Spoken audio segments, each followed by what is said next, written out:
Welcome, everyone. My name is Wiley, your host of Fatherless Sons, and this is episode 105. On today's episode, we will be talking about retirement planning and some of the planning that happens at your job under building your empire. The segment of Couch Time, we'll talk a little bit about how money affects people, whether they have it or not. And make sure you stay tuned towards the end for the last segment, which is Fatherless and Famous, one of my favorite portions of the show, where we'll celebrate a person who has found success, even though they came up in a fatherless household. So let's dive right in to the first segment, building your empire.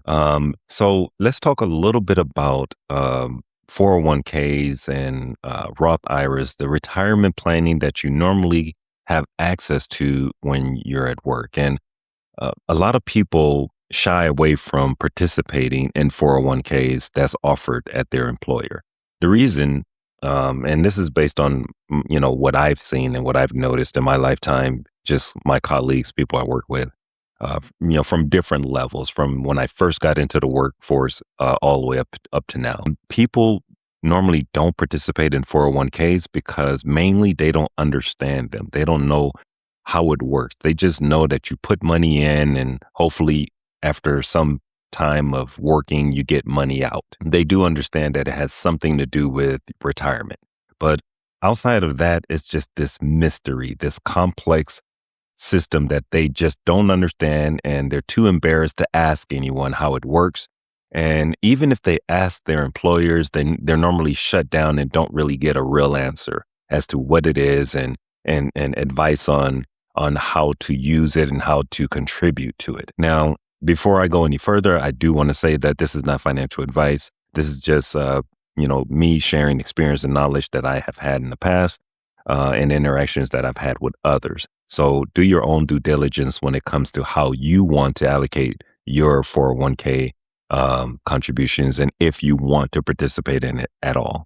Why should you participate in the 401k? And I do believe that everyone should participate in the 401k if it's offered at your job. And here's why. Normally, in order for companies to even have and host a 401k, they would have to match or contribute to the 401k fund.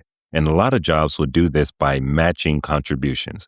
So, for example, there was a McDonald's job that I worked when I first joined the workforce and I moved up to manager. And at this McDonald's job, McDonald's was offering me 401k and that they would match my contributions by, I believe, 4% at the time, which is pretty good. 5% is really good. 4% is kind of like almost standard, you can call it. Let's say I was contributing 3% of my McDonald's check back then. Well, McDonald's will match that contribution up 100% up to 3% of what I was doing, because if I'm contributing 3%, they would match 3%, and they would match anything up to a maximum of 4%. So if I was contributing 4%, they would match my contribution of 4%. Let's say the 4% of my pay came out to be $200. Well, they would put in $200. I would put in $200. So my contribution for that pay cycle would be $400. They're giving me free money, $200 to match my $200 contribution, if that's what the 4% amounted to. So I say, take the free money while it's on the table, while it's being offered.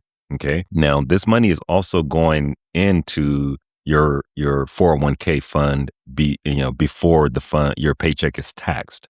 So this is all pre-taxed, which is also a good thing because it lowers your total gross income so that you're taxed less. Instead of making, this much money because you contributed to your 401k, you only made this much money. So you're paying taxes on a smaller amount because a lot of that money went into your 401k before you had to pay taxes. So it brings down your gross income. Staying with the same McDonald's example of 4% being matched for the 401k, if you decide to contribute 6%, because some people say, well, I want to build up my retirement fund so I can have a lot of money. I want to have a lot of money in retirement, more than I have, and I can afford giving up 6%. So they'll put in 6%, But still, McDonald's in this example will only match the 4%. So whatever the 4% amounts to, they will only match that. And then whatever you put in after the 4% is just extra going into your 401k.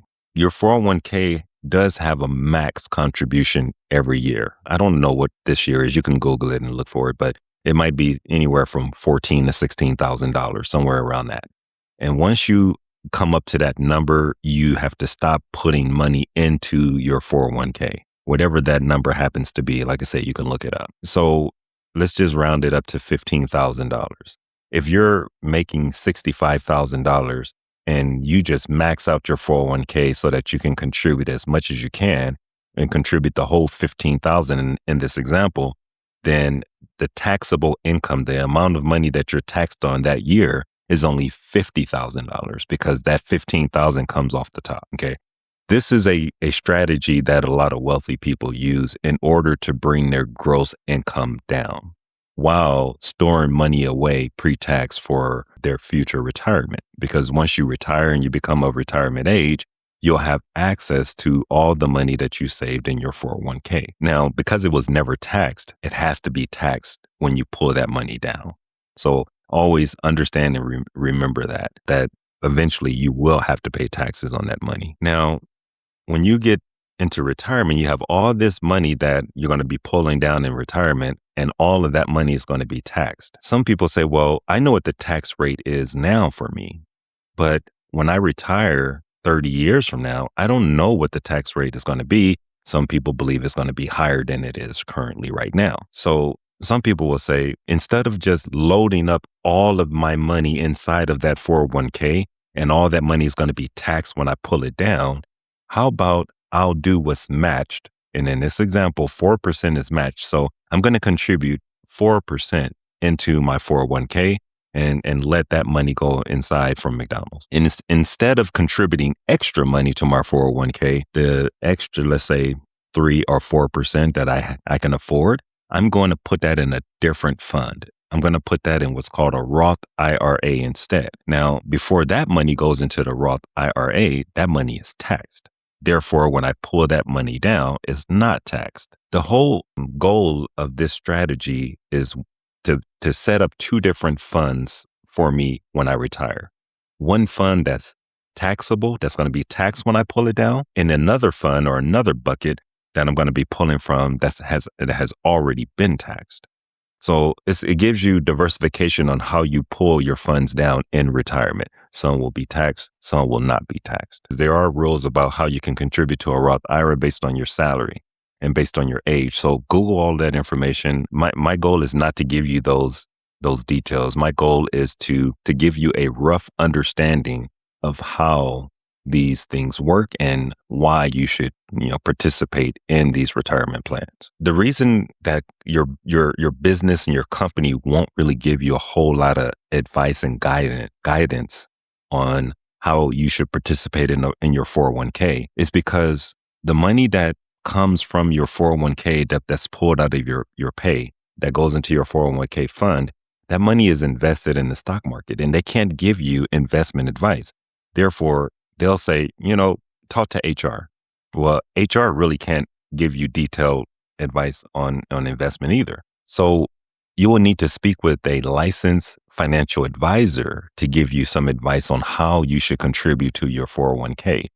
If you should take a lot of risk, if you should take less risk based on how you feel and what keeps you up at night, when you're going to need this money to pull this money out, which is called time horizon. And the first one, as far as like what keeps you up at night, that is called risk tolerance. So depending on your risk tolerance, depending on your time horizon, your financial advisor will come up with a plan that works best for you, that's customized for you. Your employer and HR can't do that because they're not licensed to do that. Now, the reason I know this is because I used to be licensed. I used to have my Series 6 and 63, so I understand a lot about how these things work, but I'm not currently licensed now, so that's why I said this is not financial advice. The downside of the investments options that you have in a 401k is you can't just pick and choose which stock you want to invest in. Normally, they're funds instead of stocks. And the only pure stock that most companies will allow you to really participate in is your own company stock. So if you work for Google, Google might allow you to buy Google stock in your 401k, but no other stock, only other funds. And those funds are going to be mutual funds that are balanced based on risk tolerance. So some are growth funds because you have a high risk tolerance and you're willing to take more risk. And some of those funds are slow grow, very safe for those who have very low risk tolerance. So when should you have a higher risk? I say when you're young, take more risk. When you're older, take less risk. One easy rule of thumb is if you're 60 years old, then that should be what's in your safe area of your portfolio. So 60%, because you're 60, should be in safe and slow growth. Whereas that flip side, that 40% should be at risk. If you're 30 years old, then 30% of your portfolio should be in the safe CD bonds, while 70% should be in equity and stocks and something that's a little more risk and growthy. Maybe tech stock. AI is really hot right now. So those are all just rules of thumbs that financial advisors and other advisors will kind of use to guide them. And you should use the exact same approach when planning out your retirement. All right, so let's jump into our next segment, which is couch time. And since we're talking about building wealth inside of your 401k, I wanted to talk about happiness and money and how some consider money to be the root of all evil. I mean, I actually heard this online several times from several different people. Even people that I have met face to face has made these comments, which is if you're a millionaire or billionaire, you're inherently evil.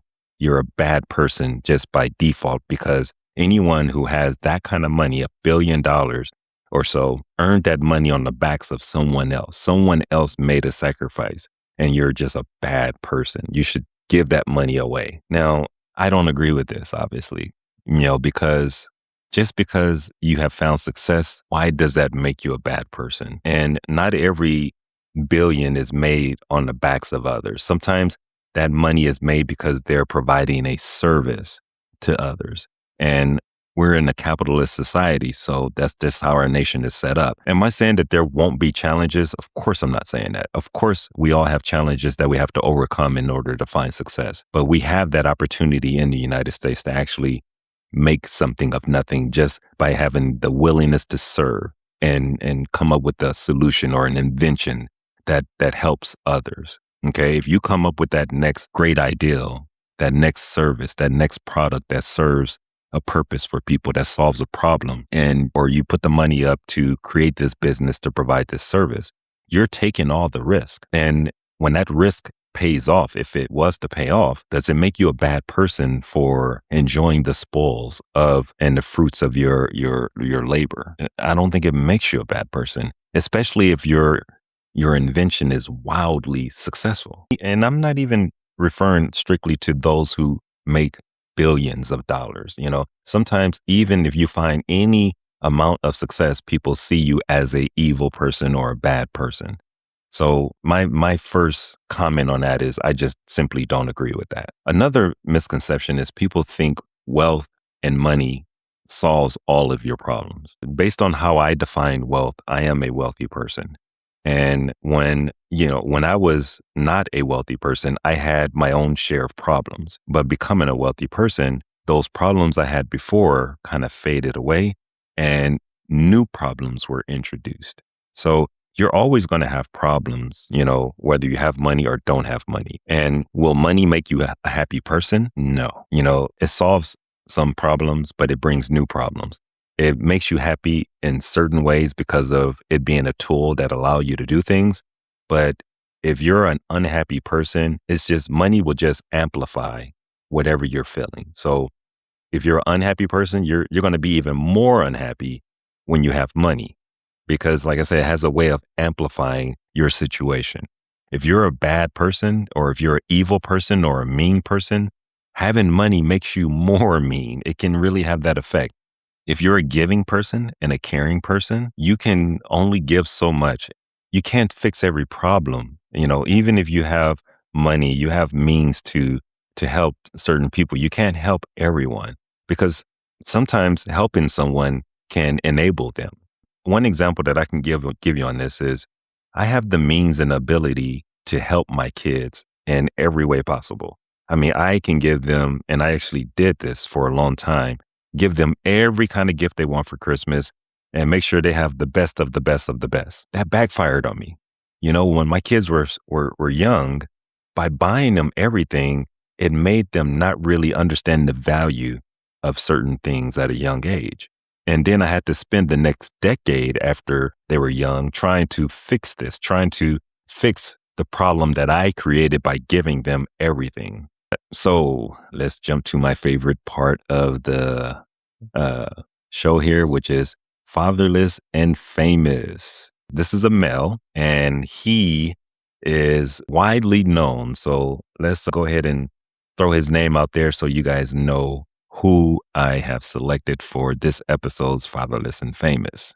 Drum roll, please. I have chosen Tom Cruise. Now, this one was a surprise to me because I didn't know that Tom Cruise grew up in a fatherless household. Maybe some of my viewers out there know this, but I didn't know this. Now, a little bit about Tom Cruise. He's a very successful actor. He's the most paid actor in Hollywood ever. So you don't become any more successful than that.